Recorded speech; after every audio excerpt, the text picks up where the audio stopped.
Hello friends, welcome back to our channel. നമ്മളിന്ന് കാണാൻ പോകുന്നത് വ്യത്യസ്തമായൊരു മൂവിയാണ്. ജീവിതത്തിന്റെ ഒരു ഘട്ടത്തിൽ നിങ്ങൾക്ക് നിങ്ങളുടെ ഫേസ് തന്നെ നഷ്ടപ്പെട്ടിട്ട് മറ്റൊരാളുടെ ഫേസുമായിട്ട് ജീവിക്കേണ്ടി വന്നാലുള്ള അവസ്ഥ എന്തായിരിക്കും? എന്നാൽ ഈ മൂവിയിൽ അങ്ങനെ ഒരു കാര്യമാണ് നമ്മുടെ നായികയ്ക്ക് സംഭവിക്കുന്നത്. പക്ഷെ അതിന്റെ പിന്നിൽ അവളറിയാത്ത ഞെട്ടിപ്പിക്കുന്ന ഒരുപാട് രഹസ്യങ്ങൾ ഉണ്ടായിരുന്നു. അപ്പൊ നമുക്ക് മൂവിയിലേക്ക് കിടക്കാം. ഇതുവരെയും ചാനൽ സബ്സ്ക്രൈബ് ചെയ്യാത്തവർ ചാനൽ സബ്സ്ക്രൈബ് ചെയ്യുകയും ഈ വീഡിയോ ലൈക്ക് ചെയ്യുകയും ചെയ്ത് സപ്പോർട്ട് ചെയ്യുക. മൂവിയുടെ തുടക്കത്തിൽ തന്നെ കാണിക്കുന്നത് ഒരു കോടതിയാണ്. അവിടെ ഒരു പെൺകുട്ടിയും അവളുടെ കൂട്ടുകാരിയും കാറിലിരിപ്പുണ്ട്. അവളാകട്ടെ സിഗരറ്റ് ഒക്കെ വലിച്ചാണ് ഇരിക്കുന്നത്. അതേസമയം തന്നെ ആ കോടതിയിലേക്ക് അവിടുത്തെ ഒരു ഫേമസ് വക്കീലായ വസിഷ്ഠൻ എന്ന് പറയുന്ന ആള് വരുന്നുണ്ട്. നമ്മുടെ നായകന് വേണ്ടിയിട്ട് കേസ് വാദിക്കാൻ വേണ്ടിയിട്ടാണ് ഈ വക്കീൽ വരുന്നത്. നായകനും അത്യാവശ്യം അടിയൊക്കെ കിട്ടി വീൽ ചെയറിലിരിക്കുന്നു. നായികയ്ക്കും പരുക്കുകളുണ്ട്. ബാക്ക്ഗ്രൗണ്ടിൽ നമ്മളോട് പറയുന്നുണ്ട്, ഇപ്പോൾ ഈ കാണുന്ന നായികയും നായകനും നേരത്തെ 3 പേരായിരുന്നു, അവരിപ്പോൾ 2 പേരായി മാറിയിരിക്കുന്നു. അതൊക്കെ എന്താണെന്ന് നമുക്ക് കഥയിൽ മനസ്സിലാകും. ഈ വസിഷ്ഠൻ എന്ന വക്കീലിന്റെ ഭാര്യ അവിടേക്ക് വന്നിട്ടുണ്ടായിരുന്നു. ഇന്ന് അവരുടെ ആനിവേഴ്സറി ആണ്. മാത്രമല്ല ഇയാളുടെ 50ാമത്തെ കേസും. അതുകൊണ്ട് തന്നെ അവർക്ക് ഈ കേസ് കാണാനൊരു ആഗ്രഹം. ഇയാളാണ് ഈ കേസ് ഏറ്റെടുത്തതെങ്കിൽ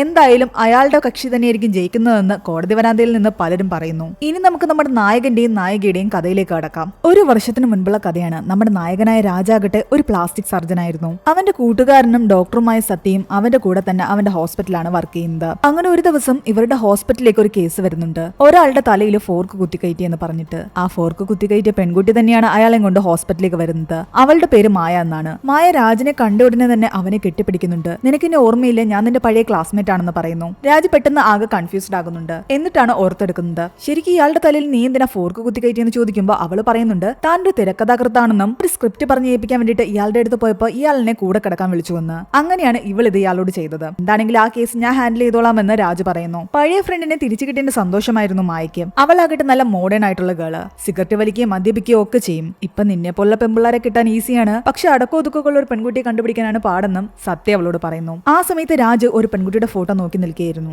അവളാണ് നമ്മുടെ മൂവിയിലെ മറ്റൊരു നായിക മഹതി. ഇനി മഹതിയും അവളുടെ കുടുംബത്തെയും കാണിക്കുന്നു. അമ്മ മരിച്ചുപോയി അവളാകട്ടെ അച്ഛന്റെ കൂടെയായിരുന്നു താമസം. 1 മുതൽ 6 വരെയുള്ള കുട്ടികൾക്ക് ട്യൂഷൻ എടുക്കും. അവൾക്ക് കല്യാണാലോചനയായിട്ട് ഒരു ബ്രോക്കർ വരുന്നുണ്ട്. എന്നാൽ വരുന്നവരെല്ലാം തന്നെ സ്ത്രീധനം ചോദിക്കുന്ന കാരണം മഹതി പറയുന്നുണ്ട് അതൊന്നും തനിക്ക് വേണ്ട എന്ന്. എല്ലാവരും എന്നെ കിട്ടുന്ന കാശ് കൊണ്ട് അവരുടെ ലൈഫിൽ എന്താകാമെന്നാ ചിന്തിക്കുന്നത്. ആരും എന്നെ കുറിച്ച് ചിന്തിക്കുന്നില്ല. അങ്ങനൊരാളെ എനിക്ക് വേണ്ട. അതേസമയം മഹതിയുടെ ഫോട്ടോ കണ്ട് ഇഷ്ടപ്പെട്ടിട്ട് രാജ് തന്റെ ചേട്ടനെയും ചേട്ടത്തെയും കൂട്ടിക്കൊണ്ട് അവളുടെ നാട്ടിലേക്ക് പോവുകയാണ്. ബ്രോക്കർ പോലും അറിയാതെയുള്ള പോക്കായിരുന്നു അത്. മഹതിയുടെ വീട്ടിൽ തന്നെ ഉണ്ടായിരുന്നു ആ ബ്രോക്കർ. രാജനെ കണ്ടതും അയാൾ ഞെട്ടുന്നു. ആ ബ്രോക്കർ രാജനോട് പറയുന്നുണ്ട്, എനിക്ക് വാട്സപ്പ് ഒന്നും അധികം യൂസ് ചെയ്യാൻ അറിയത്തില്ല. എന്റെ കൈ തട്ടിയിട്ട് കുറെ ഫോട്ടോസ് നിങ്ങളുടെയും മറ്റു പലരുടെയും അക്കൗണ്ടുകളിലേക്ക് പോയിട്ടുണ്ടെന്ന്, എന്നോട് ക്ഷമിക്കണമെന്ന്. എന്നാൽ അതെന്തായാലും നന്നായി എന്നാണ് രാജ് പറയുന്നത്. മഹതിയുടെ ഫോട്ടോ അങ്ങനെയാണ് യാദൃച്ഛികമായി അവൻ കാണാനിടയായത്. കണ്ട മാത്രയിൽ തന്നെ അവളെ ഇഷ്ടപ്പെടുകയും ചെയ്തു. എന്തായാലും വനസ്ഥിതിക്ക് പെണ്ണ് കണ്ടിട്ട് പോകാമെന്ന് വിചാരിക്കുന്നു. മഹതിയുടെ വീട്ടുകാർക്ക് രാജനെയും വീട്ടുകാരെ ഒരുപാട് ഇഷ്ടപ്പെട്ടു. മഹതിയോട് സംസാരിക്കുമ്പോൾ മഹതിയെ കണ്ടപ്പോൾ തന്നെ രാജന് നല്ലപോലെ ഇഷ്ടപ്പെട്ടിരുന്നു. മാത്രമല്ല അവൻ തുറന്നു പറയുന്നുണ്ട്, 2 ദിവസമായിട്ട് ഞാൻ നിന്നെ ഫോളോ ചെയ്യുകയാണെന്ന്, നിന്നെ കുറിച്ച് കൂടുതൽ അറിയാൻ വേണ്ടിയിട്ട്. നീ പോയ വഴികളിലെല്ലാം നിന്റെ പിന്നാലെ ഞാനുണ്ടായിരുന്നു, പക്ഷെ നീ എന്നെ കണ്ടില്ല, അത്രയുള്ളൂ. ഇതിനു മുമ്പ് വന്ന ആലോചനകളെല്ലാം തന്നെ എന്തുകൊണ്ടാണ് മുടങ്ങിപ്പോയതെന്ന് ചോദിക്കുമ്പോൾ അവള് പറയുന്നുണ്ട്, അവരാരും എന്നെ സ്നേഹിച്ചല്ല വന്നത്, എല്ലാവർക്കും കാശ് വേണമായിരുന്നു, സ്ത്രീധനം നോക്കി വന്നവരാണ്. അതുകൊണ്ട് തന്നെ ഇതുവരെ ഒരു പെണ്ണ് കാണലിലേക്ക് ഒരാലോചന എത്തിയിട്ടില്ല. ആദ്യമായിട്ട് എന്നെ പെണ്ണ് കാണുന്നത് നിങ്ങളാണ്. അങ്ങനെ കുറച്ചുനേരം സംസാരിച്ചു കഴിഞ്ഞപ്പോൾ മഹതിക്കും രാജനെ ഇഷ്ടമാകാൻ തുടങ്ങി. തന്നെ ഇഷ്ടപ്പെട്ടു വന്ന ആളായതുകൊണ്ട് തന്നെ അവൾ ആ വിവാഹത്തിന് ഓക്കെ പറയുകയും ചെയ്തു. അവളുടെ വീട്ടുകാർക്കും അത് സമ്മതമായിരുന്നു. അവിടെ നിന്ന് തിരിച്ചു പോകുന്ന വഴിക്ക് രാജ മഹതിയെ വിവാഹം കഴിക്കാൻ പോകുന്ന കാര്യം സത്യയോട് പറയുന്നു. സത്യ ഈ വിവരം നേരെ പോയി മായയോട് പറയുന്നുണ്ട്, നമ്മുടെ രാജ വിവാഹം കഴിക്കാൻ പോകുന്നുവെന്ന്. ഇത് കേട്ടതും മായ ആകെ ടെൻഷനാകുന്നു. അവൾ നല്ലപോലെ മദ്യപിക്കാൻ ആരംഭിച്ചു. ശ്രുതി അവളെ തടയുന്നുണ്ട്. ഉള്ളിലെ വിഷമമെല്ലാം മറച്ചു വെച്ചിട്ട് അവൾ എൻജോയ് ചെയ്യാൻ ശ്രമിക്കുന്ന കണ്ടിട്ട് ശ്രുതി അവളോട് പറയുന്നുണ്ട്, സ്വന്തം ബോയ് ഫ്രണ്ട് മറ്റൊരു വിവാഹം കഴിക്കാൻ പോകുന്ന അറിഞ്ഞിട്ട് നിനക്ക് സങ്കടമൊന്നും തോന്നുന്നില്ലേ എന്ന്. എന്നാൽ ഇത് കേട്ടതും സത്യ ഞെട്ടുന്നു. നീ ഇപ്പോഴും രാജനെ മറന്നിട്ടില്ലേ എന്ന് ചോദിക്കുന്നു. ഇനിയാണ് ഒരു ഫ്ലാഷ് ബാക്ക് കാണിക്കുന്നത്. ചെറുപ്പത്തിൽ ഇവർ 2 പേര് സ്കൂളിൽ പഠിക്കുന്ന സമയത്ത് രാജും മായയും ഇഷ്ടത്തിലായിരുന്നു. കുട്ടിക്കാലത്തെ പ്രണയമായിരുന്നു അത്. കുറച്ച് നാളുകൾ കഴിഞ്ഞപ്പോൾ രാജാകട്ടെ യുഎസിലേക്ക് പോവുകയും ചെയ്തു. മായ ഒരു ഓർഫനായിരുന്നു. ഒരു ഓർഫനേജിലാണ് അവൾ വളർന്നതെല്ലാം തന്നെ. അതുകൊണ്ട് തന്നെ രാജിനെ അവൾ അത്രയധികം സ്നേഹിച്ചിരുന്നു. മറ്റാരിൽ നിന്നും അവൾക്ക് ഇത്രയധികം സ്നേഹം കിട്ടിയിരുന്നില്ല. രാജു പോയ ശേഷവും അവന് വേണ്ടി അവൾ കാത്തിരുന്നു. എന്നാൽ ആ കുട്ടിക്കാലത്തെ പ്രണയം എല്ലാം തന്നെ രാജ മറന്നു പോയിട്ടുണ്ടായിരുന്നു. പക്ഷെ അവനിപ്പോൾ ഇഷ്ടപ്പെട്ട പെൺകുട്ടിയെ കല്യാണം കഴിക്കാൻ പോവല്ലേ, എനിക്കിതിലൊരു പ്രശ്നമില്ല എന്ന് പറഞ്ഞിട്ട് മായ ഓക്കെ ആകാൻ ശ്രമിക്കുന്നുണ്ട്. അതേസമയം മഹതിയുടെ വീട്ടില് അവളുടെ ആന്റി ആകട്ടെ ആകെ ബഹളം ഉണ്ടാക്കുന്നു. മഹതിയെ എന്റെ മകന് വേണ്ടിയിട്ട് ഞാൻ ആലോചിച്ച് വെച്ചിരുന്നതല്ലേ, പിന്നെന്തിനാ അവളെ വേറെ വിവാഹം കഴിപ്പിക്കുന്നതെന്ന്. നല്ല ആലോചന വന്നപ്പോൾ അങ്ങ് സമ്മതിച്ചു പോയതാണെന്ന് മഹതിയുടെ അച്ഛൻ പറയുന്നു. മഹതിയെ തന്റെ മരുമകളായിട്ട് കിട്ടാത്തതിൽ അവളുടെ ആന്റിക്ക് നല്ല വിഷമമുണ്ടായിരുന്നു. അതേസമയം കല്യാണമെല്ലാം ഫിക്സ് ചെയ്തിട്ട് കല്യാണ ലെറ്ററുമായിട്ട് മായയെ വിളിക്കാൻ വേണ്ടിയിട്ട് രാജ് അവളുടെ വീട്ടിലേക്ക് വരുന്നു. ഒരു ബോട്ടിലും കൊണ്ടാണ് വരുന്നത്. എന്നെ കാണാൻ വരണമെങ്കിൽ നീ ഇങ്ങനെ കുപ്പിയൊന്നും കൊണ്ടുവരേണ്ട കാര്യമില്ലെന്ന് മായ പറയുന്നു. കല്യാണ ലെറ്റർ ഒക്കെ കൊടുത്തു കഴിയുമ്പോൾ അവളാകട്ടെ ദേഷ്യത്തില് അവിടെ ഇരുന്ന സാധനങ്ങൾ എറിഞ്ഞു പൊട്ടിക്കുന്നുണ്ട്. നീ എന്നെ എന്താ മനസ്സിലാക്കാത്തത്? ഞാൻ നിന്നെ ഇത്രത്തോളം സ്നേഹിച്ചിരുന്നു, നമ്മുടെ പഴയ പ്രണയമെല്ലാം തന്നെ നീ മറന്നുപോയെന്ന് ചോദിക്കുന്നു. രാജ് ആകെ വല്ലാതെയായി. നിന്റെ മനസ്സിൽ അതൊക്കെ ഇപ്പോഴും ഉണ്ടെന്ന് എനിക്ക് അറിയില്ലായിരുന്നു. നീ US നിന്നും ഇതുവരെയും തിരിച്ചു വന്നിട്ടില്ല എന്നാണ് ഞാൻ വിചാരിച്ചത്. നീ തിരിച്ചു വന്ന വിവരങ്ങളൊന്നും തന്നെ ഞാൻ അറിഞ്ഞിട്ടുണ്ടായിരുന്നില്ല. അല്ലെങ്കിൽ ഞാൻ എന്നേ നിന്റെ അടുത്ത് വന്നേനെ. 30 വയസ്സായിട്ടും ഞാൻ ഇതുവരെയും വിവാഹം കഴിക്കാതെ നിന്നത് തന്നെ നിന്നോടുള്ള പ്രണയം കൊണ്ടാണ്. ഞാൻ എഴുതുന്ന ഓരോ തിരക്കഥയിലും ആ കഥാപാത്രങ്ങളുടെ പേരൊക്കെ രാജെന്നായിരുന്നു. നിന്നെ മനസ്സിൽ കണ്ടുകൊണ്ടാണ് ഞാൻ ഒരുപാട് റൊമാന്റിക് കഥകൾ എഴുതിയത്. പക്ഷെ നീ ഇപ്പൊ ഏതോ ഒരു പെൺകുട്ടിയെ വിവാഹം കഴിക്കാൻ പോകുന്നു. അവൾ നിനക്ക് ഒട്ടും മാച്ച് അല്ല. അങ്ങനെയൊക്കെ പറഞ്ഞിട്ട് അവൾ കരയാൻ തുടങ്ങി. എന്നാൽ രാജ് അവളെ ആശ്വസിപ്പിക്കുന്നു. കുറച്ചുനേരം കരഞ്ഞ ശേഷം അവൾ പെട്ടെന്ന് നോർമൽ ആകുന്നുണ്ട്. അതൊക്കെ വിട്ടേരെ, എന്തായാലും നിന്റെ കല്യാണത്തിന് ഞാൻ വരുമെന്ന് അവൾ പറയുന്നു. നീ ഓക്കെ അല്ലെങ്കിൽ വരണ്ടാന്ന് രാജ് പറയുന്നുണ്ടെങ്കിലും അതൊക്കെ വിട്ടേക്ക്, തൽക്കാലം നീ കുപ്പി എടുത്തോണ്ട് പൊക്കോ. സാധാരണ പ്രണയനൈരാശ്യത്തില് ആണുങ്ങൾ താടി വളർത്താറില്ലേ, അതുപോലെ ഞാൻ എന്റെ പ്രണയനൈരാശ്യത്തില് മദ്യപാനവും സ്മോക്കിങ്ങും ഒക്കെ നിർത്തുകയാണ്. ഞാൻ എന്തായാലും നിന്റെ കല്യാണത്തിന് വരും. അങ്ങനെ പിന്നീട് കാണിക്കുന്നത് രാജിന്റെയും മഹതിയുടെയും വിവാഹ ദിവസമാണ്. അവന്റെ ഫ്രണ്ട്സും വന്നിട്ടുണ്ടായിരുന്നു. ആ കല്യാണത്തിന് ഒരുപാട് വിഷമമുള്ള രണ്ടേ പേരാണ് ഉണ്ടായിരുന്നത്. ഒന്ന് മായയും ഒന്ന് മഹതിയുടെ ആന്റിയും. ഇവർ രണ്ടുപേരും അടുത്തടുത്താണ് ആഹാരം കഴിക്കാനിരിക്കുന്നത്. മായ ആകട്ടെ ഒന്നും കഴിക്കാതിരിക്കുന്ന കണ്ടിട്ട് ആ ആന്റി പറയുന്നുണ്ട്, ഈ പ്രായത്തിൽ നല്ല പോലെ ആഹാരം കഴിക്കണമെന്ന്. കണ്ടില്ല നീ ക്ഷീണിച്ചിരിക്കുന്നത്, ദാ പരിപ്പൊക്കെ ഇങ്ങനെ ഒഴിച്ച് നല്ല പോലെ കൊഴിച്ച് കഴിക്കണം എന്ന് പറഞ്ഞിട്ട് അവളുടെ പാത്രത്തില് നല്ല പോലെ ആഹാരം കൊഴിച്ച് അവൾക്ക് വാരി കൊടുക്കുന്നു. മായയ്ക്ക് ആദ്യമായിട്ടായിരുന്നു അങ്ങനെ ഒരു സ്നേഹം കിട്ടുന്നത്. അവളത് എൻജോയ് ചെയ്ത് കഴിക്കുന്നു. ആന്റിയുടെ കൂടെ അവൾ പെട്ടെന്ന് ക്ലോസ് ആയി. മഹതിക്ക് രാജിനെ കിട്ടിയതിനേക്കാൾ കൂടുതൽ അവൾക്ക് മഹതിയോട് അസൂയ തോന്നിയിരുന്നത് അവൾക്ക് നല്ലൊരു ഫാമിലി ഉണ്ടെന്ന് ആലോചിച്ചായിരുന്നു. അത്രയധികം സ്നേഹമുള്ള ഫാമിലി ആയിരുന്നു മഹതിയുടേത്. എന്താണെങ്കിലും രാജും മഹതിയും ഇപ്പോൾ ഹസ്ബൻഡ് ആൻഡ് വൈഫാണെന്ന് അക്സെപ്റ്റ് ചെയ്യാൻ മായ തീരുമാനിക്കുന്നു. അവള് പതിയെ മൂവ് ഓൺ ചെയ്യാമെന്ന് തന്നെയാണ് വിചാരിക്കുന്നത്. വിവാഹശേഷം മഹതിയുടെയും രാജിന്റെയും ജീവിതം അടിപൊളിയായിട്ടാണ് പോയിക്കൊണ്ടിരുന്നത്. രാജ് അവളെ നല്ല പോലെയാണ് കെയർ ചെയ്തിരുന്നത്. ഒരുപാട് സമയം അവളുടെ കൂടെ ചിലവഴിക്കാനാണ് രാജ് ആഗ്രഹിച്ചതും. അങ്ങനെ വളരെയധികം റൊമാന്റിക് ആയിട്ട് അവരുടെ ജീവിതം കടന്നു പോവുകയാണ്. അതിനിടയ്ക്ക് ഒരു ദിവസം ഫുഡ് കഴിക്കാൻ വേണ്ടിയിട്ട് ഇവർ മായയുടെ വീട്ടിലും പോകുന്നുണ്ട്. മായയും മഹതിയും നല്ല കൂട്ടായി. ആഹാരം വിളമ്പാൻ നേരത്ത് താൻ വിളമ്പാന്ന് പറഞ്ഞിട്ട് മഹതിയും മായും അങ്ങോട്ടും ഇങ്ങോട്ടും പാത്രം പിടിച്ചു വാങ്ങാൻ ശ്രമിക്കുന്നു. അതിനിടയിൽ കുറച്ച് കറിയാകട്ടെ മഹതിയുടെ സാരിയിലും വീണു. നിനക്ക് ഞാൻ വേറെ ഡ്രസ്സ് തരാമെന്ന് പറഞ്ഞിട്ട് മായ തന്റെ ഡ്രസ്സ് അവൾക്ക് കൊടുക്കുന്നുണ്ട്. ആദ്യമായിട്ടാണ് അങ്ങനെ ഒരു മോഡേൺ വേഷം മഹതി ഇടുന്നത്. അങ്ങനെ ആഹാരമൊക്കെ കഴിച്ചിട്ട് അവർ വീട്ടിലേക്ക് എത്തുന്നു. മഹതിയെ ആവേശത്തിൽ കണ്ടപ്പോൾ രാജിന് വീണ്ടും അവളുടെ കൂടെ റൊമാന്റിക് ആകാൻ തോന്നുന്നു. അങ്ങനെ ഒരു സെക്സിലേക്ക് അവർ കടക്കുന്നു. പിന്നീട് അവർ രണ്ടുപേരും ഒരുമിച്ചുള്ള ഫോട്ടോസ് എല്ലാം തന്നെ രാജു തന്റെ വീട്ടിൽ വെക്കുന്നുണ്ട്. അതെല്ലാം മഹതിക്ക് ഒരുപാട് ഇഷ്ടമായി. അവർ രണ്ടുപേരും ചേർന്നിട്ട് അവരുടെ രണ്ടുപേരുടെയും കൈയുടെ ഒരു സ്റ്റാച്ചു ഉണ്ടാക്കാൻ ശ്രമിക്കുന്നുണ്ട്. എന്നാൽ അതിനിടയ്ക്ക് രാജിനൊരു കോള് വന്ന കാരണം അവൻ അവന്റെ കൈ മുക്കിയില്ല. നമ്മുടെ മഹതിയാകട്ടെ ആ ഒരു കെമിക്കലിലേക്ക് അവളുടെ കൈ മുക്കുകയും ചെയ്തു. അത് കാരണം അവളുടെ മാത്രം കൈയാണ് കിട്ടുന്നത്. അതെന്തായാലും രാജ് തങ്ങളുടെ ഫോട്ടോയുടെ ഫ്രണ്ടിൽ തന്നെ വെക്കുന്നുണ്ട്. അങ്ങനെ വളരെ സന്തോഷമായിട്ട് അവരുടെ രണ്ടുപേരുടെയും ജീവിതം കടന്നു പോവുകയാണ്. അങ്ങനെ ദിവസങ്ങൾ കടന്നുപോയി. ഒരു ദിവസം മായയും ശ്രുതിയും കൂടി ഒരുമിച്ച് സ്കൂട്ടറിൽ യാത്ര ചെയ്യുകയായിരുന്നു. ശ്രുതി തന്റെ ഓഫീസിൽ ഇറങ്ങി. വണ്ടിക്ക് കുറച്ച് ബ്രേക്ക് കുറവുണ്ട്, അതൊന്ന് ശരിയാക്കാൻ അവളോട് ആവശ്യപ്പെടുന്നുണ്ട്. മാത്രമല്ല നീ ഇങ്ങനെ ലൈഫിൽ ഒറ്റയ്ക്ക് നിന്നാ പോരാ. രാജ് വിവാഹം കഴിച്ചു സെറ്റിൽഡ് ആയി. നീ ഒരു വിവാഹമൊക്കെ കഴിക്കണം. ഇനി അവനെ ഓർത്തിട്ട് നീ ഒരിക്കലും വിഷമിക്കാൻ പാടില്ല. എന്നാൽ അങ്ങനെ ഒന്നുമില്ല എന്നും തനിക്ക് അതൊന്നും ഓർത്തിട്ട് ഒരു വിഷമമില്ല എന്നാണ് പറയുന്നത്. രാജ് നല്ല മനുഷ്യൻ തന്നെയാണ്. ഹെൽമെറ്റെങ്കിലും വെച്ചിട്ട് പോകാൻ അവൾ പറയുന്നുണ്ട്. എന്നാൽ മായ അതൊന്നും ശ്രദ്ധിക്കുന്നില്ല. അവൾ നല്ല സ്പീഡിൽ പോവുകയാണ്. അവൾക്ക് ഓഫീസിൽ നിന്നും കോള് വന്നിട്ടുണ്ടായിരുന്നു പെട്ടെന്ന് ചെല്ലാൻ. എന്നാൽ അവൾ പോകുന്ന വഴിക്ക് വഴിയരികിൽ നിർത്തിയിട്ടിരുന്ന ഒരു വണ്ടിയുടെ ഡോർ തുറന്ന് ഒരാൾ ഇറങ്ങുന്നു. ആ ഡോറിലിടിക്കാതെ അവൾ വെട്ടിച്ചു മാറ്റിയതും അവളുടെ വണ്ടി സ്കിഡായി വലിയൊരു ആക്സിഡന്റ് ഉണ്ടാവുകയാണ്. പിന്നീട് കാണിക്കുന്നത് മഹതി താൻ പ്രഗ്നന്റ് ആണെന്ന് മനസ്സിലാക്കുകയും അത് രാജിനോട് പറയാൻ വേണ്ടിയിട്ട് അയാളുടെ അടുത്തേക്ക് വന്നിരിക്കുന്നതുമാണ്. എന്നാൽ അവളത് പറയുന്നതിന് മുൻപ് തന്നെ മായയ്ക്ക് ആക്സിഡന്റ് ആയ വിവരം സത്യ വിളിച്ച് രാജിനോട് പറയുന്നു. രാജ് പെട്ടെന്ന് ഹോസ്പിറ്റലിലേക്ക് ഓടിയെത്തുന്നു. മഹതിയും കൂടെ ഉണ്ടായിരുന്നു. മായയുടെ ഫേസിന്റെ ഒരു ഭാഗം മുഴുവൻ തകർന്നു പോയിട്ടുണ്ട്. ഒരുപാട് ബ്ലഡ് പോയി. അത്യാവശ്യമായിട്ട് AB നെഗറ്റീവ് ബ്ലഡ് വേണം. എന്നാൽ എവിടെയും കിട്ടാനില്ല. തന്റേതും ആ സെയിം ബ്ലഡ് ഗ്രൂപ്പ് ആണെന്ന് മഹതി പറയുന്നു. അങ്ങനെ അവള് മായയ്ക്ക് വേണ്ടിയിട്ട് ബ്ലഡ് കൊടുക്കുന്നുണ്ട്. ആ നേഴ്സ് എന്തെങ്കിലും അസുഖങ്ങളുണ്ടോ എന്നൊക്കെ ചോദിക്കുന്നുണ്ട്. എന്നാൽ സത്യ പറയുന്നുണ്ട് ഡോക്ടറിന്റെ വൈഫാണ്, കൂടുതലൊന്നും ചോദിക്കാൻ നിൽക്കണ്ട.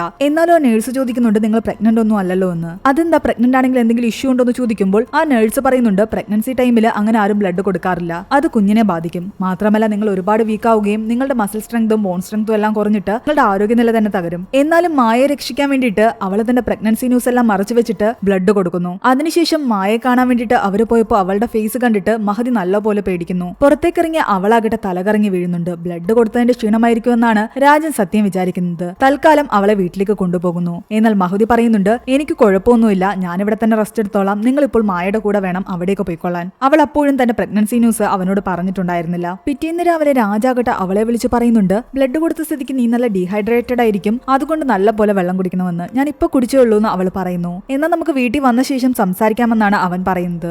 ടയർഡായിരുന്ന രാജാകട്ടെ വീട്ടിലേക്ക് വരുന്നു. അതേസമയം തന്നെയാണ് മഹതിയുടെ അച്ഛനും അവിടേക്ക് വരുന്നത്. അയാൾ വീടിനുള്ളിലേക്ക് കയറിയ ശേഷം മഹതിയെ വിളിക്കുന്നുണ്ട്. കുറച്ചു തവണ വിളിച്ചപ്പോൾ അവൾ മുകളിലാണെന്ന് പറയുന്നു. എന്നാൽ അയാൾ മുകളിലേക്ക് കയറി വരുമ്പോഴേക്കും അവൾ മുകളിൽ നിന്നും താഴേക്ക് വീഴുകയാണ്. വലിയ വലിയൊരു ഷോക്കാണ് അയാൾക്ക് സംഭവിച്ചത്. എന്താണ് നടന്നതെന്ന് അയാൾക്ക് മനസ്സിലായില്ല. അയാളെ വിളിച്ചത് കേട്ടിട്ട് അവൾ ഓടി വരുന്ന വഴിക്ക് കാല് തന്നെ വീണതായിരുന്നു അത്. അവളുടെ ചെവിയിൽ നിന്നെല്ലാം തന്നെ ബ്ലഡ് വരാൻ തുടങ്ങി. അയാൾ നിലവിളിക്കുന്നുണ്ടായിരുന്നു. ആ സമയത്താണ് രാജ് അവിടേക്ക് ഓടി വരുന്നത്. അവന് എന്ത് ചെയ്യണമെന്നറിയാതെ ആകെ തകർന്നു നിൽക്കുകയാണ്. പെട്ടെന്ന് തന്നെ അവളെ എടുത്തുകൊണ്ട് ഹോസ്പിറ്റലിലേക്ക് പോകുന്നു. എല്ലാവരും ആകെ ടെൻഷൻ അടിച്ച് നിൽക്കുകയാണ്. അവളുടെ അച്ഛൻ പറയുന്നുണ്ട്, ഇതെല്ലാം ഞാൻ കാരണമാണ്. എന്റെ മോള് ഞാൻ വിളിച്ച കേട്ടിട്ട് എന്റെ അടുത്തേക്ക് വരാൻ വേണ്ടിട്ട് ഓടി വന്നതാ, അങ്ങനെ സ്ലിപ്പായി വീണതാ. ഞാൻ നേരത്തെ ശ്രദ്ധിക്കണമായിരുന്നു. ജാതകത്തിൽ എന്തൊക്കെയോ പ്രശ്നങ്ങളുണ്ട്. നിങ്ങളുടെ കല്യാണം നടക്കുന്ന സമയത്ത് ജാതകം ഞാൻ നല്ലപോലെ നോക്കിയില്ല.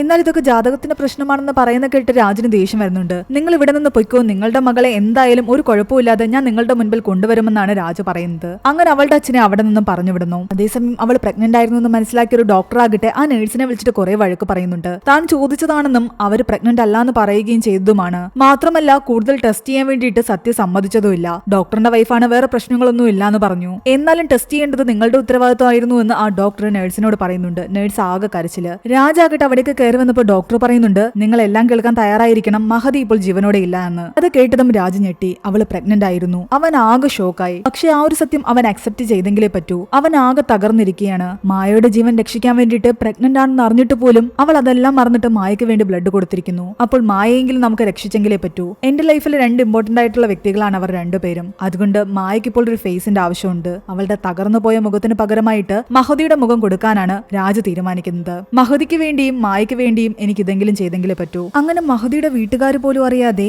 മഹതിയുടെ ഫേസ് അവൻ മായക്ക് നൽകുന്നു. മായ കോമയിൽ തന്നെയായിരുന്നു. കുറെ ദിവസങ്ങൾ കടന്നുപോയി. ഒരു ദിവസം അവന് കോള് വരുന്നുണ്ട്, മായ കോമയിൽ നിന്ന് ഉണർന്നു എന്ന് പറഞ്ഞിട്ട്. അങ്ങനെ അവൻ നേരെ ഹോസ്പിറ്റലിലേക്ക് വരുന്നു. മായയുടെ മുഖത്തെല്ലാം തന്നെ തുണി ചുറ്റി വെച്ചിരിക്കുകയാണ്. മായ അവനോട് ചോദിക്കുന്നുണ്ട്, സത്യ എവിടെ, മഹതി എവിടെ എന്നൊക്കെ. രാജ് ഒന്നും മിണ്ടാതെ തിരിഞ്ഞു നിന്ന് കരയുകയായിരുന്നു. അവളുടെ മുഖത്ത് തുണി ഓരോന്നായിട്ട് നഴ്സ് അഴിക്കാൻ തുടങ്ങി. രാജ് അവളോട് പറയുന്നുണ്ട്, എന്തും നേരിടാൻ നീ തയ്യാറായിരിക്കണമെന്ന്. തന്റെ ഫേസ് കണ്ട മായ ഞെട്ടിപ്പോയി. മഹതിയുടെ ഫേസ് തനിക്ക് കിട്ടിയിരിക്കുന്നു. രാജ് നടന്ന കാര്യങ്ങളെല്ലാം തന്നെ പറയുന്നു. മഹതി മരിച്ച വിവരവും അവളുടെ ഫേസ് മായക്ക് നൽകിയ വിവരവും. മഹതിയെ എനിക്ക് രക്ഷിക്കാൻ കഴിഞ്ഞില്ല, നിന്നെയെങ്കിലും എനിക്ക് രക്ഷിക്കണമെന്നുണ്ടായിരുന്നു. മാത്രമല്ല അവന്റെ റിക്വസ്റ്റ് കൂടി പറയുന്നുണ്ട്. മഹതിയുടെ വീട്ടുകാര് ഇതുവരെയും ഒരു കാര്യങ്ങളും അറിഞ്ഞിട്ടില്ല. അവര് നിന്നെ കാണാൻ വരുന്ന സമയത്ത് നീ കുറച്ചുനാൾ മഹതിയായിട്ട് ആക്ട് ചെയ്തെങ്കിലേ പറ്റൂ. നിനക്ക് ഓക്കെ ആണെങ്കിൽ മാത്രം. ഞാൻ അതിന് റെഡിയാണെന്ന് മായ പറയുന്നു. മഹതി തനിക്ക് വേണ്ടിയിട്ട് ഇത്രയും കാര്യങ്ങൾ ചെയ്തില്ലേ, അപ്പോൾ ഞാൻ അവൾക്ക് വേണ്ടിയിട്ട് ഇതെങ്കിലും ചെയ്യണം. ഞാൻ മഹതിയുടെ വീട്ടുകാർക്ക് മാത്രം അവരുടെ മകളായിട്ടിരുന്നാ മതിയോ, നിനക്ക് നിന്റെ ഭാര്യയായിട്ടിരിക്കണ്ടേ എന്ന് ചോദിക്കുന്നുണ്ട് അവള്. ഞാൻ ഇപ്പോഴും നിന്നെ പ്രണയിക്കുന്നുണ്ടെന്ന് മായ പറയുന്നു. നീ വിവാഹം കഴിച്ചതാണോ ഇല്ലയോന്നൊന്നും എനിക്ക് ഒരു പ്രശ്നവുമില്ല.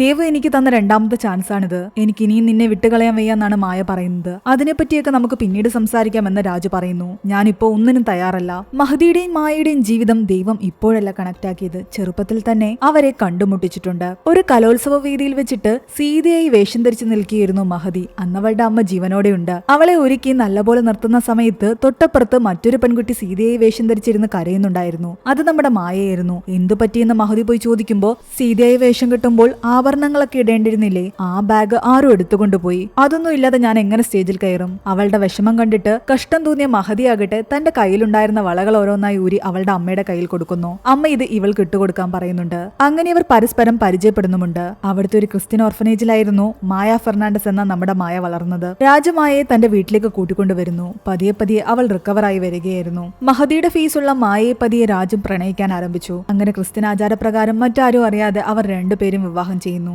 സത്യയ്ക്ക് മാത്രമേ എല്ലാ സത്യങ്ങളും അറിയുമായിരുന്നുള്ളൂ. ഇടയ്ക്കൊക്കെ മഹതി ആലോചിച്ച് വിഷമിച്ചിരിക്കുന്ന രാജിനെ മായ ആശ്വസിപ്പിക്കും. മഹതിയുടെ മുഖമുള്ള മായയുടെ പ്രസൻസ് രാജിന്റെ വിഷമങ്ങളെല്ലാം അകറ്റിക്കൊണ്ടേയിരുന്നു. അങ്ങനെ ഒരു ദിവസം മഹതിയുടെ വീട്ടുകാര് അവളെ കാണാൻ വേണ്ടിയിട്ട് വരുന്നുണ്ടായിരുന്നു. രാജൻ സത്യ അവളോട് പറയുന്നുണ്ട്, നീ ഈ ഒരു സിറ്റുവേഷൻ മാനേജ് ചെയ്തെങ്കിലേ പറ്റുമെന്ന്. ഞാൻ എല്ലാം മാനേജ് ചെയ്തോളാം എന്ന് മായ പറയുന്നു. അവളുടെ ദേഹത്തുണ്ടായിരുന്ന ടാറ്റു ഒക്കെ മറിച്ചുകൊണ്ട് അവൾ പൊതിച്ചു മൂടിയിരിക്കുകയാണ്. അവര് വന്ന് ഇവളെ കാണുമ്പോഴാകട്ടെ രാജു പറയുന്നുണ്ട്, അവൾ റിക്കവറായി വരുന്നതേ ഉള്ളൂ, അവളുടെ ഓർമ്മയ്ക്ക് ചില പ്രശ്നങ്ങളുണ്ടെന്ന്. അതുകൊണ്ട് അവൾ ആരോടും സംസാരിക്കുന്നില്ല. എന്നാൽ അവൾക്ക് അന്ന് ആഹാരം വാങ്ങിക്കൊടുത്ത ആ ഒരു ആന്റി ഉണ്ടായിരുന്നല്ലോ, അവർ വന്ന് അടുത്തിരിക്കുമ്പോൾ അവൾ ആ ഓർമ്മയിൽ അവരെ കെട്ടിപ്പിടിക്കുന്നുണ്ട്. എന്റെ മോൾ എന്നെങ്കിലും തിരിച്ചറിഞ്ഞല്ലോ എന്ന് പറഞ്ഞിട്ട് ആ ആന്റി ഒരുപാട് സന്തോഷിക്കുന്നു. അവൾ പതിയെ റിക്കവറാകും. അത് കഴിയുമ്പോൾ ഞാൻ തന്നെ അവളെ അങ്ങോട്ട് കൊണ്ടുവരാമെന്ന് രാജു പറഞ്ഞത് കാരണം തൽക്കാലം അവരെല്ലാവരും അവിടെ നിന്ന് പോകുന്നു. അങ്ങനെ ഒരു ദിവസം രാജനാകട്ടെ തന്റെ ജോലി ആവശ്യമായിട്ട് പുറത്തേക്ക് പോകേണ്ടതായിട്ട് വരുന്നുണ്ട്. തന്നെ കൂടി കൊണ്ടുപോകുമെന്ന് മായ ചോദിക്കുന്നു. അതൊന്നും പറ്റില്ല, ഞാനെല്ലാം തീർത്തിട്ട് പെട്ടെന്ന് വരാമെന്ന് പറഞ്ഞിട്ടാണ് പോകുന്നത്. രാജു പോകുന്നതിൽ മായക്ക് ഒരുപാട് വിഷമമുണ്ടായിരുന്നു. മായയാകട്ടെ തന്റെ ഫ്രണ്ട് ശ്രുതിയെ കാണുന്നുണ്ട്.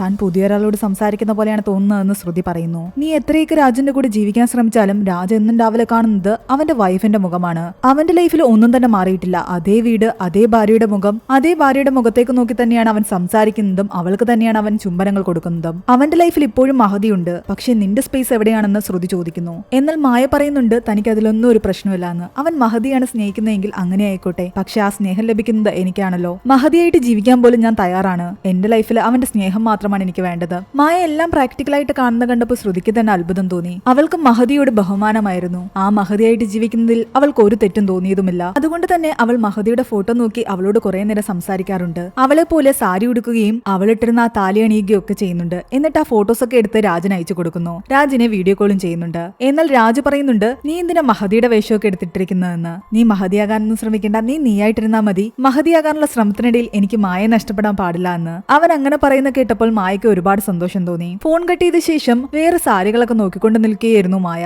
ആ സമയത്ത് മഹദിയുടെ ഫോൺ അവിടെ ഇരിക്കുന്ന കാണുന്നുണ്ട്. ഞാൻ നിന്റെ ഫോണൊന്ന് എടുത്ത് നോക്കിക്കോട്ടെ എന്ന് മഹദിയുടെ ഫോട്ടോയിൽ നോക്കി ചോദിച്ച ശേഷം അവൾ ആ ഫോൺ എടുക്കുന്നു. ഫേസ് ലോക്ക് ഉണ്ടായതുകൊണ്ട് അവളുടെ ഫേസ് കണ്ടതും മഹദിയുടെ ഫോൺ അൺലോക്ക് ആയി. അവൾ വാട്സപ്പ് ചെക്ക് ചെയ്യുമ്പോൾ മരിച്ചുപോയ അമ്മയുടെ നമ്പറിലേക്ക് തന്റെ ലൈഫിലെ കാര്യങ്ങളെല്ലാം തന്നെ മഹദി വോയിസ് ആയിട്ട് ഇട്ടിരിക്കുന്നത് അവൾ കാണുന്നുണ്ട്. അമ്മയെ മിസ് ചെയ്യുന്നത് കൊണ്ടായിരുന്നു അവൾ മനസ്സിലെ സങ്കടങ്ങളും സന്തോഷങ്ങളും എല്ലാം തന്നെ അമ്മയോട് ഷെയർ ചെയ്തുകൊണ്ടിരുന്നത്. അവൾ ആ വോയിസ് കേൾക്കാൻ തുടങ്ങി. രാജ് അവളെ പെണ്ണ് കാണാൻ വന്നതും കല്യാണം ഉറപ്പിച്ചതും രാജ് നല്ല മനുഷ്യനാണെന്നും പുതിയ വീട്ടിലെ താമസമൊക്കെ അടിപൊളിയാണെന്നും അവൾ അമ്മയ്ക്ക് വോയിസ് അയക്കുന്നുണ്ടായിരുന്നു. രാജിന് 24 മണിക്കൂറും എന്റെ കൂടെ തന്നെ സമയം ചെലവഴിക്കുന്നതാണ് ഇഷ്ടമെന്ന് അവൾ വോയിസ് അയക്കുന്നുണ്ട്. എന്നാൽ അടുത്ത വോയിസിൽ അവൾ കരഞ്ഞുകൊണ്ട് പറയുന്നുണ്ട്, അമ്മേ, ഞാനിപ്പോൾ ആഗ്രഹിക്കുന്നത് എന്റെ ഹസ്ബൻഡ് എങ്ങനെയെങ്കിലും ഒന്ന് മരിച്ചു പോയാൽ മതി എന്നാണ്. മഹദി തന്റെ അമ്മയോട് ഇങ്ങനെ പറയുന്ന കേട്ടിട്ട് മായ ശരിക്കും ഞെട്ടിപ്പോയി. ഒരു നിമിഷം താൻ കേട്ടത് സത്യം തന്നെയാണോ എന്ന് പോലും ചിന്തിക്കാൻ പറ്റാതെ അവൾ ആ ഫോൺ വലിച്ചെറിഞ്ഞു. രണ്ടാമത് ഒന്നുകൂടി അതെല്ലാം കേട്ടു നോക്കുന്നു. മഹദി രാജിനെ കുറിച്ച് പറഞ്ഞത് അങ്ങനെ തന്നെയായിരുന്നു. രാജ് മരിച്ചു കാണാൻ മഹദി ആഗ്രഹിച്ചിരുന്നു. അതിന് വലിയൊരു കാരണവുമുണ്ട്. അയാൾക്ക് തന്നോടുണ്ടായിരുന്നത് പ്രണയമായിരുന്നില്ല.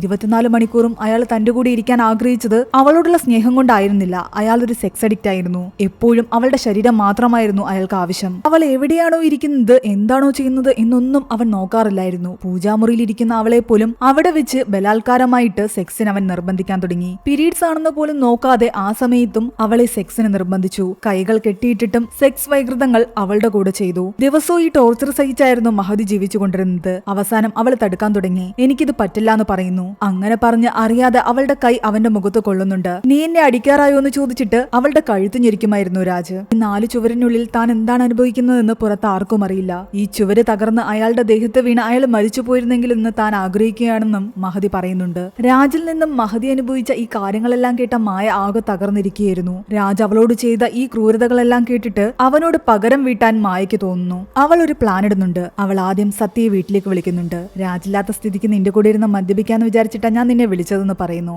എന്നിട്ട് പൂളിന്റെ അടുത്ത് പോയിരുന്ന് മദ്യപിക്കുകയായിരുന്നു അവർ രണ്ടുപേരും. സത്യയാകിട്ട് അവളോട് പറയുന്നുണ്ട്, നീ എന്റെ അടുത്തിരുന്ന് മദ്യപിക്കുന്ന കണ്ടിട്ട് എനിക്ക് ശരിക്കും സന്തോഷമുണ്ടെന്ന്. നേരത്തെ രാജ് ഞാനും മദ്യപിക്കുമ്പോൾ മഹദിയാകിട്ട് റൂമിൽ തന്നെയായിരുന്നു ഇരിക്കുന്നത്. ഇപ്പോൾ അതേ മഹദി എന്റെ അടുത്ത് വന്നിരുന്ന് ഇതുപോലെ മദ്യപിക്കുന്നു. നീ മായയാണെങ്കിലും നിന്റെ മുഖം കാണുമ്പോൾ എനിക്ക് മഹദിയെ തന്നെയാണ് ഓർമ്മ വരുന്നത്. അവനിങ്ങനെ മഹദിയെ പറ്റി പറയുന്ന കേട്ടിട്ട് മായ ചോദിക്കുന്നുണ്ട്, നിനക്ക് അവളോട് ഒരു അട്രാക്ഷൻ ഉണ്ടായിരുന്നു എന്ന്. സ്വന്തം കൂട്ടുകാരന്റെ ഭാര്യയാണെങ്കിൽ പോലും മഹദിയോട് സത്യക്ക് എന്തോ ഒരു ഇഷ്ടം ഉണ്ടായിരുന്നു. അത് കേൾക്കുമ്പോൾ സത്യയോട് ശരിക്കും ദേഷ്യം തോന്നുന്നുണ്ട് മായയ്ക്ക്. എന്നാലും അവനിൽ നിന്നും എല്ലാ സത്യങ്ങളും അറിയാൻ വേണ്ടിയിട്ട് എന്നാൽ ഇന്ന് രാത്രി നമുക്ക് രണ്ടുപേർക്കും സെക്സ് ചെയ്യാന്ന് പറഞ്ഞിട്ട് അവനെ ബെഡ്റൂമിലേക്ക് കൂട്ടിക്കൊണ്ടു പോകുന്നു. അവന്റെ 2 കൈകളും കെട്ടിയിടുന്നുണ്ട്. എന്നിട്ട് ഒളിപ്പിച്ചു വെച്ചിരുന്ന ചുറ്റിക എടുത്തിട്ട് അവന്റെ മുട്ടിലടിക്കുന്നു. നീ എന്തായി ചെയ്യുന്നതെന്ന് മായയോട് ചോദിക്കുമ്പോൾ മഹദിക്ക് സംഭവിച്ച എല്ലാ കാര്യങ്ങളും തനിക്ക് അറിയണമെന്ന് മായ സത്യയോട് പറയുന്നു. വേറെ വഴിയില്ലാതെ സത്യ എല്ലാ സത്യങ്ങളും തുറന്നു പറയുകയാണ്. മഹദി മരിച്ച ദിവസം സംഭവിച്ച ചില കാര്യങ്ങളാണ് ഇനി നമ്മളെ കാണിക്കുന്നത്. നാട്ടുംപുറത്തുകാരിയല്ലേ, താൻ എന്ത് ചെയ്താലും അവൾ പ്രതികരിക്കില്ല എന്നും ഒന്നും മിണ്ടാതെ ഇവിടെ തന്നെ കഴിഞ്ഞോളൂ എന്നും കരുതിയിട്ടാണ് മഹദിയെ പോലൊരു പെൺകുട്ടിയെ സെക്സ് അഡിക്റ്റ് ആയ രാജ് വിവാഹം കഴിച്ചത്. എന്നാൽ അവൾ ഇന്ന് എന്നെ എതിർക്കാൻ ആരംഭിച്ചിരിക്കുന്നു. ഞാനൊരിക്കലും മഹദിയെ വിവാഹം കഴിക്കാൻ പാടില്ലായിരുന്നുവെന്നും മായയെ വിവാഹം കഴിച്ചാൽ മതിയായിരുന്നുവെന്നും സത്യയോട് രാജ് പറയുന്നുണ്ട്. മഹദിയുമായിട്ടുള്ള കല്യാണമൊക്കെ തീരുമാനിച്ച ശേഷമാണ് മായ തന്റെ ഇഷ്ടം എന്നോട് തുറന്നു പറഞ്ഞത്. ആ സമയത്ത് അവൾ ഇട്ടിരുന്ന ഡ്രസ്സും അവളുടെ സ്മെല്ലും എല്ലാം തന്നെ ഇന്നും എന്റെ മനസ്സിലുണ്ട്. അവൾ എന്നെ ആലോചിച്ചാണ് എല്ലാ തിരക്കഥയിലും നായകന്മാരെ ക്രിയേറ്റ് ചെയ്തിരിക്കുന്നത്. അവളുടെ തിരക്കഥയിലുണ്ടായിരുന്ന റൊമാൻസ് എല്ലാം തന്നെ എനിക്ക് ഒരുപാട് ഇഷ്ടപ്പെട്ടിട്ടുണ്ടായിരുന്നു. ഞാൻ എല്ലാ സ്റ്റോറിയും വായിച്ചു. അത്രയധികം റൊമാൻറ്റിക് ആയിട്ട് സ്റ്റോറി എഴുതാൻ പറ്റുന്ന അവളുടെ ലൈഫിലും അവൾ അത്രയധികം റൊമാൻറ്റിക് ആയിട്ടായിരിക്കും കാര്യങ്ങൾ ചെയ്യുന്നത്. അങ്ങനെയായിരുന്നെങ്കിൽ ഞാൻ ആഗ്രഹിക്കുന്ന എല്ലാ സെക്സും എനിക്ക് അവളുടെ കൂടെ ചെയ്യാൻ പറ്റുമായിരുന്നു. എന്നെ പോലെ തന്നെയായിരിക്കും അവളുടെ ഉള്ളിലും ഫീലിംഗ്സ് ഉണ്ടാവുക. എന്നാൽ സത്യരാജിനോട് പറയുന്നുണ്ട്, നീ പറയുന്നതെല്ലാം മഹദിയോട് ചെയ്യുന്ന ക്രൂരതയാണെന്ന്. മഹദി നിന്നെ വിശ്വസിച്ചാണ് വന്നിരിക്കുന്നത്. നീ ഇപ്പോൾ മായയാണ് ഇഷ്ടമെന്ന് പറയുന്നു. രാജ് അങ്ങനെ ആഗ്രഹിച്ചിരുന്ന സമയത്ത് തന്നെയാണ് അപ്രതീക്ഷിതമായിട്ട് മായയ്ക്ക് ആക്സിഡന്റ് ആകുന്നത്. മഹദി നിനക്ക് വേണ്ടിയിട്ട് ബ്ലഡും തന്നിരിക്കുന്നു. മഹദിയുടെയും മായയുടെയും ബ്ലഡ് മാച്ചിങ് ആണ്, ഹൈറ്റും മാച്ചിങ് ആണ്, ഫിസിക്കൽ അപ്പിയറൻസും ഏകദേശം മാച്ചിങ് ആണ്. അങ്ങനെയാണെങ്കിൽ എന്തുകൊണ്ട് മായയ്ക്ക് മഹദിയുടെ ഫേസ് കൊടുത്തുകൂടാ എന്നൊരു ചിന്ത രാജിന്റെ മനസ്സിൽ വരുന്നു. മായയ്ക്ക് ബ്ലഡ് കൊടുത്തിട്ട് പോയ ശേഷം മഹദി ആകെ ക്ഷീണിതയായി കുഴിഞ്ഞു വീണ് മരിക്കുന്നു. അതിനുശേഷം അവളുടെ ഫേസ് ഞാൻ മായയ്ക്ക് കൊടുക്കുന്നു. ഇതൊക്കെയായിരുന്നു രാജിന്റെ മനസ്സിലുണ്ടായിരുന്നത്. ഞാൻ അങ്ങനെ തന്നെ ചെയ്യുമെന്ന് രാജ സത്യയോട് പറയുകയും ചെയ്യുന്നു. എന്നാൽ നീ ചെയ്യുന്നതെല്ലാം ക്രൈമാണെന്ന് സത്യ എന്ന് പറഞ്ഞെങ്കിലും അതൊന്നും കേൾക്കാൻ രാജ തയ്യാറായില്ല. നീ ഒന്നും മിണ്ടാതെ ഞാൻ നടത്തുന്ന നാടകം അങ്ങ് കണ്ടാ മതി. അങ്ങനെ മഹതി അറിയാതെ അവളുടെ ഡ്രിങ്കിംഗ് വാട്ടറിനകത്ത് അവൻ എന്തൊക്കെയോ മരുന്ന് മിക്സ് ചെയ്യുന്നുണ്ട്. അതിനുശേഷം അവൻ ഹോസ്പിറ്റലിലേക്ക് പോകുന്നു. പിറ്റേന്ന് രാവിലെ അവൻ കാറിലിരുന്നു കൊണ്ട് മഹതിയെ വിളിച്ച് പറയുന്നുണ്ട്, നിനക്ക് ഡീഹൈഡ്രേഷൻ ഉണ്ട്, നല്ല പോലെ വെള്ളം കുടിക്കണമെന്ന്. അവൻ പറഞ്ഞ പ്രകാരം അവൾ ഒരുപാട് വെള്ളം കുടിക്കുന്നു. അവളുടെ അച്ഛൻ അവിടേക്ക് വരുന്ന സമയത്ത് വെള്ളം കുടിച്ച് തല കറങ്ങി ബോധം പോകുന്ന അവസ്ഥയിലായിരുന്നു അവൾ. അച്ഛന്റെ വിളി കേട്ട് സ്റ്റെപ്പിന്റെ അടുത്തേക്ക് വരുമ്പോഴേക്കും അവളുടെ ബാലൻസ് തെറ്റി അവൾ താഴേക്ക് വീഴുകയായിരുന്നു. ഇതിന്റെ എല്ലാം തന്നെ പ്ലാനിങ് രാജായിരുന്നു ചെയ്തിരുന്നത്. എന്താണെങ്കിലും ആ അവസരം മുതലെടുത്ത് മഹതിയെ കൊന്ന ശേഷം അവളുടെ ഫീസ് അവൻ മായയ്ക്ക് കൊടുക്കുന്നു. എന്നിട്ട് അവൻ ആഗ്രഹിച്ച പോലെ മായയെ സ്വന്തമാക്കുകയും ചെയ്തു. അവനൊരു തെറ്റും ചെയ്തിട്ടില്ല എന്ന് സത്യ പറഞ്ഞെങ്കിലും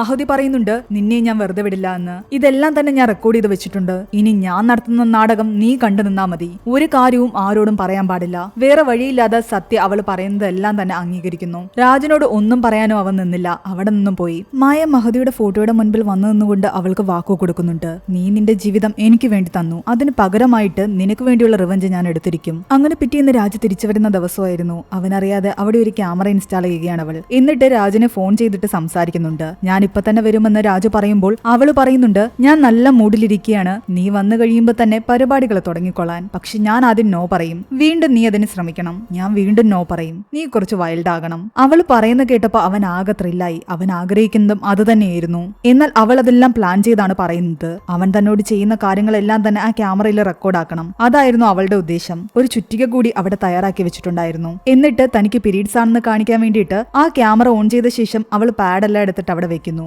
വയറുവേദന എടുക്കുന്ന പോലെ അഭിനയിച്ച് അവിടെ കിടക്കുന്നു. അവൻ വന്ന് വാതിൽ തുറന്നതും നേരത്തെ പ്ലാൻ ചെയ്ത പ്രകാരം തന്നെ ഒരു സെക്സിന് വേണ്ടിയിട്ട് അവളുടെ അടുത്തേക്ക് ചെല്ലുന്നു. അവള് നോ പറയുന്നു. ഓ, നീ നല്ലപോലെ ആക്ട് ചെയ്യുന്നുണ്ടല്ലോ എന്ന് പറഞ്ഞിട്ട് അവൻ വീണ്ടും അവളുടെ അടുത്തേക്ക് ചെല്ലുന്നു. എന്നാൽ അവള് കരഞ്ഞുകൊണ്ട് എനിക്കിപ്പോൾ പറ്റില്ല, എനിക്ക് തീരെ വയ്യ, പീരീഡ്സ് ആണെന്നൊക്കെ പറയുന്നുണ്ട്. എന്നാൽ അതൊന്നും കേൾക്കാതെ ബലമായിട്ട് അവളെ പിടിക്കാൻ ശ്രമിക്കുകയായിരുന്നു അവൻ. അങ്ങനെ അവൾ അഭിനയിച്ച് അവനെ തടുക്കുന്നതിനിടയിൽ അവളുടെ കൈയാകട്ടെ അവന്റെ മുഖത്ത് കൊള്ളുന്നുണ്ട്. അപ്പോൾ മഹതി ഓർമ്മ വരുന്നു അവന്. നീ ഇതൊക്കെ നിർത്ത്, ആക്ടിംഗ് ഒന്നും വേണ്ട, നമുക്ക് കാര്യത്തിലേക്ക് കിടക്കാമെന്ന് പറയുന്നു. എന്നാൽ അവള് പറയുന്നുണ്ട്, നീ മഹതിയോട് എന്താ ചെയ്തതെന്ന് എനിക്കറിയാം, എല്ലാ സത്യങ്ങളും എനിക്ക് മനസ്സിലായി എന്ന്. ഓ, അപ്പൊ സത്യങ്ങളെല്ലാം അറിഞ്ഞിട്ടുള്ള നാടകമാണല്ലേ. ഈ മുഖം മാറ്റുന്നതും സർജറി ചെയ്യുന്നതും ഒരാളെ കൊല്ലുന്നതും ഒന്നും തന്നെ എന്നെ സംബന്ധിച്ച വലിയ കാര്യമല്ല.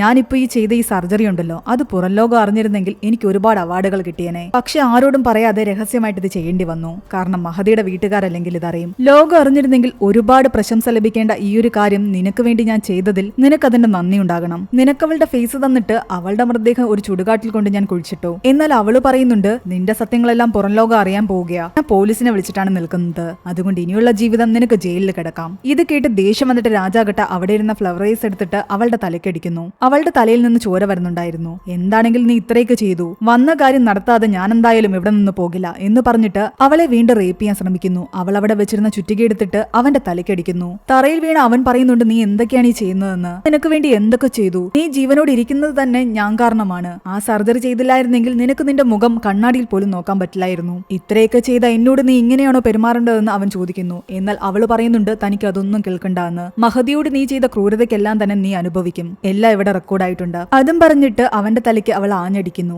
അതായിരുന്നു അവിടെ സംഭവിച്ചത്. വീണ്ടും മൂവിയുടെ തുടക്കത്തിലേക്കാണ് കഥ വരുന്നത്. ഈ ഒരു കേസ് കോടതിയിൽ എത്തിയിരിക്കുന്നു. അതിനു വേണ്ടിയിട്ട് കേസ് വാദിക്കാൻ വരുന്നത് അവന്റെ അച്ഛന്റെ കൂട്ടുകാരനായ വസിഷ്ഠ എന്ന് പറയുന്ന വക്കീലായിരുന്നു. മായയ്ക്ക് വേണ്ടിയിട്ട് മറ്റാരോ ആണ് വരുന്നത്. ശ്രുതി അവളോട് ചോദിക്കുന്നുണ്ട്, നീ മഹതിയല്ല മായയാണെന്ന് നിന്റെ വക്കീലിന് അറിയാമോ എന്ന്. എന്നാൽ ആ കാര്യങ്ങളൊന്നും തന്നെ താൻ തന്റെ വക്കീലിനോട് പറഞ്ഞിട്ടില്ല എന്നാണ് അവള് പറയുന്നത്. ഞാൻ മഹതിയായിട്ട് തന്നെയാണ് ഇവിടെ അഭിനയിക്കാൻ പോകുന്നത്. മഹതിയോട് രാജ് എന്താണോ ചെയ്തത് അതാണ് ഞാൻ അവിടെ റെക്കോർഡ് ചെയ്തിരിക്കുന്നത്. ആ മറൈറ്റൽ റേപ്പ് ആയിരിക്കണം ലോകം കാണേണ്ടത്, മഹതിക്കായിരിക്കണം ഇവിടെ നീതി കിട്ടേണ്ടത്. അങ്ങനെ മഹതിയുടെ ലോയറും വന്നു. വിശ്വ എന്നായിരുന്നു അയാളുടെ പേര്. കേസിന്റെ വാദം ആരംഭിച്ചു. ആ വീഡിയോ അവിടെ പ്ലേ ചെയ്യുന്നുണ്ടായിരുന്നു. തന്റെ ഹസ്ബൻഡ് കുറച്ച് നാളായിട്ട് തന്നെ സെക്ഷലി ഹരാസ് ചെയ്തുകൊണ്ടിരിക്കുകയാണെന്നും താൻ മറൈറ്റൽ റേപ്പിനെ വിധേയെന്നും അവൾ തുറന്നു പറയുന്നു. എനിക്ക് പീരീഡ്സ് ആയിരുന്നിട്ട് പോലും താൻ നോ എന്ന് പറഞ്ഞിട്ടും തന്റെ ഹസ്ബൻഡ് ബലമായിട്ട് തന്നെ ഉപദ്രവിക്കുകയായിരുന്നു. അത് ആ വീഡിയോയിലും കാണാം. സ്വയം രക്ഷയ്ക്ക് വേണ്ടിയിട്ടാണ് ഞാൻ അയാളെ ഉപദ്രവിച്ചത്. അയാൾ എന്റെ തലയിൽ ഫ്ലവർ വൈസ് കൊണ്ട് അടിക്കുകയും ചെയ്തിരുന്നു. എന്നാൽ രാജിന്റെ വക്കീല് വസിഷ്ഠയാകട്ടെ അതിനെല്ലാം വളച്ചൊടിക്കുന്നു. ഇതെല്ലാം മനഃപൂർവ്വം രാജിനെ കെണിയിൽപ്പെടുത്താൻ വേണ്ടിയിട്ടുള്ള മഹതിയുടെ പ്ലാനിംഗ് ആണ്.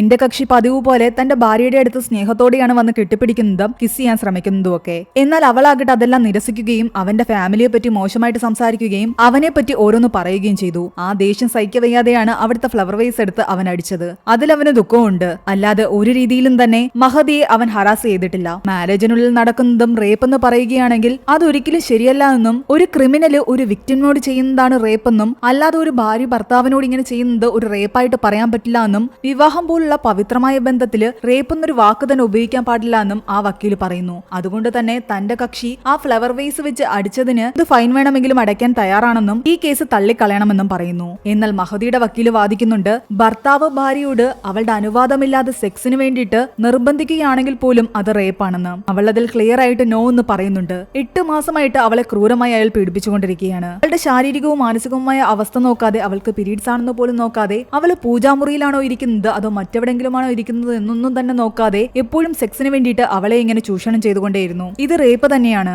അയാൾ വളരെയധികം ഇമോഷണൽ ആയിട്ടായിരുന്നു വാദിക്കുന്നത്. അങ്ങനെ അങ്ങോട്ടും ഇങ്ങോട്ടും ഈ വാദങ്ങൾ തുടർന്നുകൊണ്ടേയിരുന്നു. അവസാനം വിശ്വ പറയുന്നുണ്ട്, യഥാർത്ഥത്തിൽ റേപ്പിനിരയായ ഒരു പെൺകുട്ടിക്ക് ആ വിക്ടിമിനെതിരെ കേസ് കൊടുക്കാൻ സാധിക്കും. പിന്നീട് ആ വിക്ടിമിനെ കാണേണ്ടി പോലും വരില്ല. അയാൾ ജയിലിലാകും. പക്ഷേ ഇവിടെ വിവാഹശേഷം മറൈറ്റൽ റേപ്പിനിരയാകുന്ന ഒരു ഭാര്യ എന്നും ആ ഒരു ഭർത്താവിനെ കാണേണ്ടതായിട്ട് വരും. രാത്രിയിൽ റേപ്പിനിരയായി കഴിഞ്ഞാൽ പിറ്റേന്ന് രാവിലെ അയാൾക്ക് വേണ്ടി അവൾ ദോശ ചുട്ടുകൊടുക്കേണ്ടി വരും. അത് വിശ്വ പറഞ്ഞതും നമ്മുടെ എതിർഭാഗം വക്കീലായ വസിഷ്ഠന്റെ ഭാര്യ അവിടെ എഴുന്നേറ്റ് നിന്ന് കൈയടിക്കുന്നു. ഒരു നിമിഷം വസിഷ്ഠനും ഞെട്ടിപ്പോയി. കാരണം അയാളുടെ ഭാര്യയും ഈ ഒരു ഘട്ടത്തിലൂടെ കടന്നുപോയിട്ടുണ്ട്. അയാൾ ആകെ തകർന്നവിടെ ഇരിക്കുന്നു. കേസ് മറ്റൊരു ദിവസത്തേക്ക് മാറ്റിവെക്കുന്നു. വിശ്വ വന്ന് വസിഷ്ഠയോട് പറയുന്നുണ്ട്, ഈ കേസ് ഞാൻ ജയിക്കുകയോ ജയിക്കാതിരിക്കുകയോ ചെയ്യട്ടെ, ഇതെന്റെ ആദ്യത്തെ കേസാണ്, നിങ്ങളുടെ 50ാമത്തെയും. പക്ഷെ നിങ്ങൾ നിങ്ങളുടെ ജീവിതത്തിൽ തോറ്റിരിക്കുന്നുവെന്ന് ഈ നിമിഷം എനിക്ക് മനസ്സിലായി. സ്വന്തം ഭാര്യയെ പോലും അയാൾ ഇതുവരെയും മനസ്സിലാക്കിയില്ല. ആകെ തകർന്നുപോയ അയാളാകട്ടെ തന്റെ ഭാര്യയുടെ കാല് പിടിച്ച് മാപ്പ് പറയുന്നുണ്ട്. അവരയാൾക്ക് മാപ്പും കൊടുക്കുന്നു. ഇതിനോടകം തന്നെ മഹദിയുടെ അച്ഛൻ തന്റെ മകൾ മരിച്ചുപോയി എന്നും മഹദിയുടെ മുഖമുള്ളത് മായയാണെന്നും മനസ്സിലാക്കിയിരുന്നു. അയാൾ ആകെ തകർന്ന് വീട്ടിലേക്ക് വന്നിരിക്കുമ്പോൾ ഇവിടെ മായ നിൽക്കുന്നു. നീ നിന്റെ ജോലിയെല്ലാം കളഞ്ഞിട്ട് ഇങ്ങോട്ട് എന്തിനാ വന്നേ മോളെ എന്ന് ചോദിക്കുമ്പോൾ അവള് പറയുന്നുണ്ട്, ചില സമയത്ത് നമ്മൾ സ്നേഹത്തിനായിരിക്കണം വില കൊടുക്കേണ്ടത്. ഞാനിനി മുതൽ ഇവിടെ തന്നെ കാണും. എന്നിട്ട് 1 മുതൽ 6 വരെയുള്ള കുട്ടികൾക്ക് മഹദി ട്യൂഷൻ എടുക്കുന്നു എന്ന് പറഞ്ഞിരുന്ന അത് 1 മുതൽ 10 വരെ ആക്കിയിട്ട് ആ ഗേറ്റിൽ തന്നെ കൊണ്ടുപോയി തൂക്കുന്നു. അതിനുശേഷം മഹദിയുടെ അച്ഛനെയും കൂട്ടിക്കൊണ്ട് അയാളുടെ മകളായിട്ട് ഇനി മുതൽ ആ വീട്ടിൽ അവൾ താമസിക്കാൻ തുടങ്ങുന്നു. അങ്ങനെ കേസിന്റെ വിധി വരുന്ന ദിവസമെത്തി. മഹദിയെ അയാൾ ഉപദ്രവിച്ചു എന്ന് തെളിഞ്ഞതുകൊണ്ട് തന്നെ ഫോഴ്സ്ഡ് സെക്സിന്റെയും അൺനാച്ചുറൽ സെക്സിന്റെയും അറ്റംപ്റ്റ് മർഡറിന്റെ എല്ലാം കേസ് ചുമത്തി 10 വർഷത്തേക്ക് അയാളെ ജയിലിലിടാൻ കോടതി വിധിക്കുന്നു. മഹദിക്ക് നീതി കിട്ടിയ സന്തോഷത്തിൽ മായ വന്ന് വിശ്വയുടെ അടുത്തിരിക്കുന്നുണ്ട്. സാറെന്താ ഒന്നും മിണ്ടാതെ ഇരിക്കുന്നതെന്ന് അവൾ ചോദിക്കുന്നു. ശരിക്കും നിങ്ങൾ ആരാണെന്നാണ് വിശ്വ അവളോട് ചോദിക്കുന്നത്. നിങ്ങൾ മഹദിയല്ലാന്ന് എനിക്കറിയാം. അതെന്താ അങ്ങനെ ചോദിച്ചെന്ന് ചോദിക്കുമ്പോൾ, മഹദിയായിരുന്നെങ്കിൽ എന്നെ സാറെന്ന് വിളിക്കില്ല, മുറച്ചെറുക്ക എന്നേ വിളിക്കുമായിരുന്നുള്ളൂ. ഇവിടെയാണ് ഒരു ട്വിസ്റ്റ്. മഹദിയുടെ ആന്റിയുടെ മകൻ, അതായത് അവളുടെ മുറച്ചെറുക്കനാണ് ഈ വിശ്വ. അവന്റെ അമ്മയായിരുന്നു മായ അന്ന് കാണുകയും അവരുടെ കയ്യിൽ നിന്ന് ആഹാരം വാങ്ങി കഴിക്കുകയും ചെയ്തത്. അന്ന് മഹദിയുടെ കല്യാണത്തിന് എന്റെ അമ്മയുടെ കൂട്ടുകാരിയായത് നീയാണല്ലേ, അമ്മ എന്നോട് പറഞ്ഞിട്ടുണ്ടെന്നും വിശ്വ പറയുന്നു. താൻ മഹദിക്ക് നന്ദി പറയാൻ വേണ്ടിയിട്ടാ ഇതെല്ലാം ചെയ്തത്. രാജാവളെ കൊന്നതാണെന്ന് അറിഞ്ഞിട്ടും നിങ്ങൾ എന്തിനാണ് ഇതൊക്കെ ചെയ്തതെന്ന് ചോദിക്കുമ്പോൾ വിശ്വ പറയുന്നുണ്ട്, എത്ര കാലം നമ്മൾ മരിച്ചുപോയവരെ പറ്റി ചിന്തിച്ചുകൊണ്ടിരിക്കും, ജയിച്ചവരെ പറ്റി സംസാരിക്കുമ്പോഴാണ് ജനങ്ങൾക്ക് ഇൻസ്പിറേഷൻ. മഹദി മരിച്ചു എന്ന് അവന് നേരത്തെ അറിയാമായിരുന്നു. എന്നിട്ടും ആ സത്യങ്ങളെല്ലാം തന്നെ മറച്ചു വെച്ചുകൊണ്ട് മായയിലൂടെ മഹദിയുടെ വിജയത്തിന് വേണ്ടി അവൻ പോരാടുകയായിരുന്നു. മരിച്ച മഹദിയെ എനിക്കൊരിക്കലും തിരിച്ചു കൊണ്ടുവരാൻ സാധിക്കില്ല, പക്ഷേ ജയിച്ച മഹദിയെ ഈ ലോകം മുഴുവൻ അറിയണം. മനസ്സുകൊണ്ട് പ്രണയിച്ചവൾക്ക് വേണ്ടിയിട്ട് ഞാൻ അത്രയെങ്കിലും ചെയ്യണ്ടേ എന്നാണ് വിശ്വ പറയുന്നത്. ആദ്യത്തെ കേസ് വിജയിച്ചതിൽ മുറച്ചെറുക്കന് ഒരുപാട് ആശംസകൾ എന്നാണ് മായ അവിടെ ഇരുന്ന് പറയുന്നത്. ഇങ്ങോട്ട് മഹദിയായി അവൾ ജീവിക്കാൻ ആരംഭിക്കും. അവിടെയാണ് ഈ ഒരു മൂവി അവസാനിക്കുന്നത്. ഈ മൂവിയുടെ സ്റ്റോറി എങ്ങനെയുണ്ടായിരുന്നു എന്ന് നിങ്ങൾ താഴെ കമന്റ് ചെയ്യുക. എക്സ്പ്ലനേഷൻ ഇഷ്ടപ്പെട്ടെങ്കിൽ വീഡിയോ ലൈക്ക് ചെയ്യാനും നമ്മുടെ ചാനൽ സബ്സ്ക്രൈബ് ചെയ്യാനും മറക്കണ്ട.